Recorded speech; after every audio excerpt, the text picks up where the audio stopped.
It started with a dare. My friend Ben was obsessed with the occult, urban legends, haunted places, anything that would give him a thrill. We'd spent countless weekends exploring abandoned buildings, cemeteries, and supposedly haunted spots around town. But then he heard about the Mirror Man, and everything changed. The story went like this. If you wanted to see the Mirror Man, you had to play his game. You needed a mirror, any mirror, and you had to perform a series of steps exactly at midnight. The legend was clear. If you did this wrong, or if you disrespected him, he would follow you forever. None of us really believed in the Mirror Man, but Ben was determined to try. "Come on, it'll be fun," he'd said, grinning like he always did when he was about to do something stupid. What's the worst that could happen? I hesitated. Something about this one felt different, but Ben wouldn't take no for an answer. So that Friday night, we met up at his place and set up the mirror in his basement. The basement was already creepy enough. Bare concrete walls, a few flickering light bulbs, and piles of old junk his parents had stored over the years. We placed a mirror on the floor in the center of the room, and Ben knelt down in front of it. The rest of us, me, Jess, and Mike, stood a few steps back, watching nervously. At midnight, Ben began the ritual. Mirror Man, he whispered, his voice echoing in the silent room. I seek your face, your hand, your grace. Show yourself to me. We all held our breath, waiting. Nothing happened.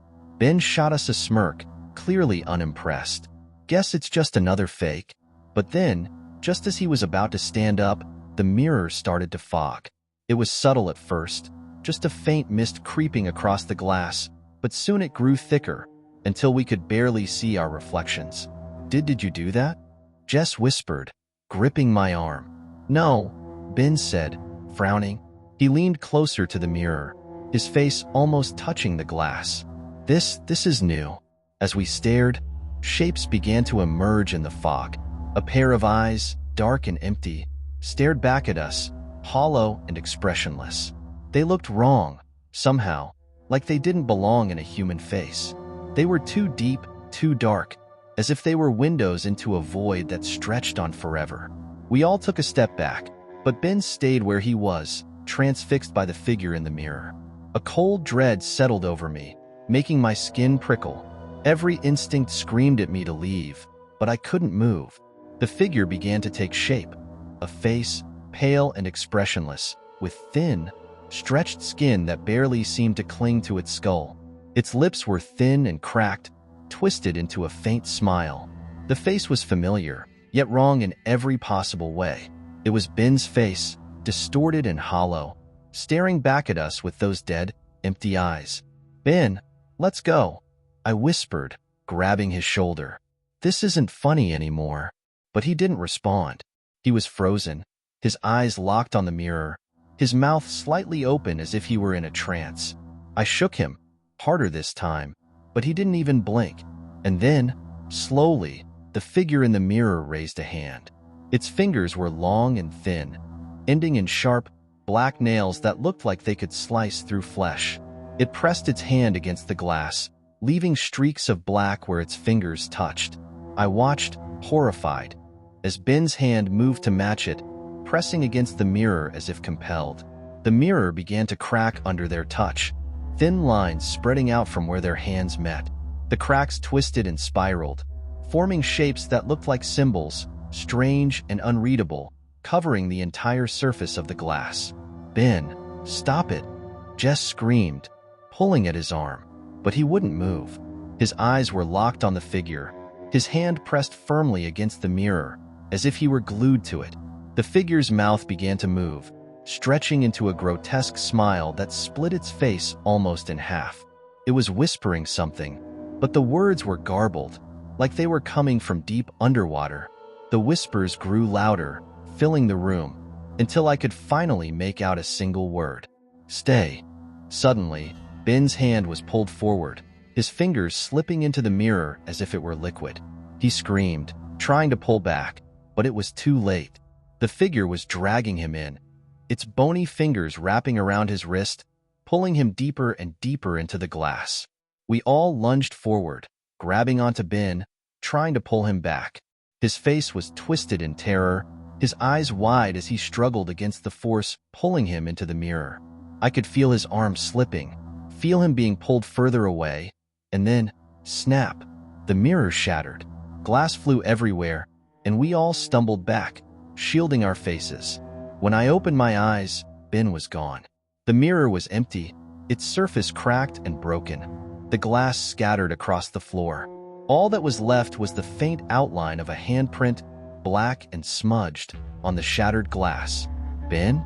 Jess whispered, her voice trembling. She looked around, as if expecting him to reappear, but the basement was empty. We called his name, searched every corner of the room, but he was gone, vanished, as if he'd never been there at all. In the days that followed, we searched everywhere for him. We told the police, told his parents, but no one believed us. They thought he'd just run away. But we knew the truth. We'd seen him taken, seen him disappear into the mirror. And that's when it started. The first night, I was lying in bed, staring at the ceiling, unable to sleep. Every time I closed my eyes, I saw that face in the mirror, that twisted smile and those empty eyes.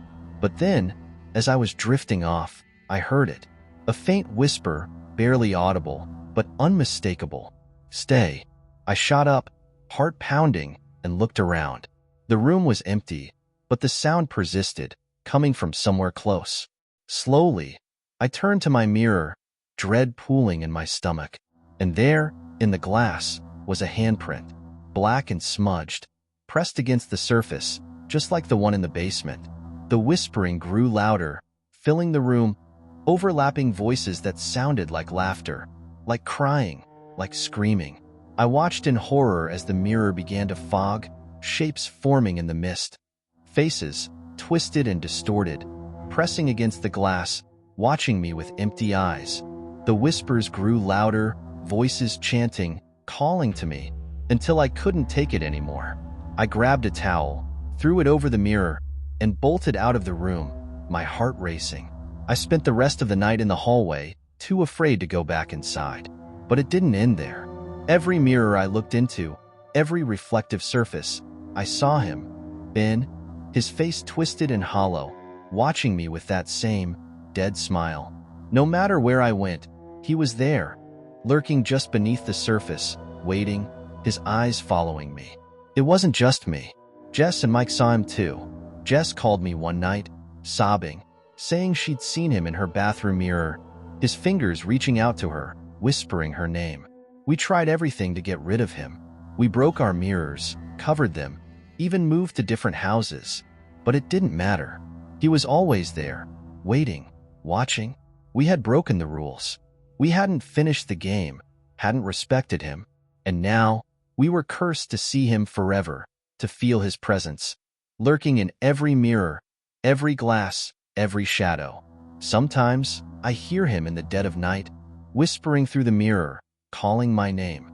And I know, someday, he'll come for me, just like he came for Ben. Because once you start the game, you can never stop playing. And the Mirror Man, he never lets you go.